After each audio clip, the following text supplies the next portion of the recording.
ഇടുക്കി തൊടുപുഴയിൽ നാടകീയ സംഭവങ്ങൾക്കൊടുവിൽ മുസ്ലിം ലീഗിന്റെ പിന്തുണയോടെ നഗരസഭാ ഭരണം നിലനിർത്തി LDF. CPMലെ സബീന ബിഞ്ചു നഗരസഭാ അധ്യക്ഷയായി. ചെയർമാൻ സ്ഥാനാർത്ഥിയായ ചൊല്ലി കോൺഗ്രസ് മുസ്ലിം ലീഗ് പ്രവർത്തകർ തമ്മിൽ കയ്യാങ്കളി വരെയുണ്ടായി. CPM സ്ഥാനാർത്ഥി സബീന ബിഞ്ചു 14 വോട്ടുകൾ നേടി നഗരസഭാ അധ്യക്ഷയായി.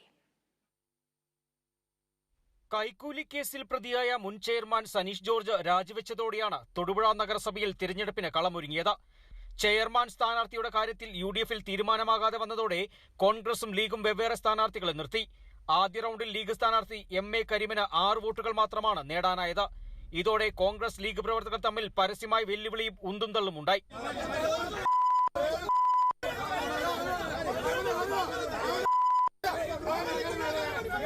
മൂന്നാം റൗണ്ടിൽ 5 ലീഗ് അംഗങ്ങൾ LDFന് വോട്ട് ചെയ്തതോടെയാണ് സബീന ബിഞ്ചു 14 വോട്ടുകൾ നേടി നഗരസഭാ അധ്യക്ഷയായത്.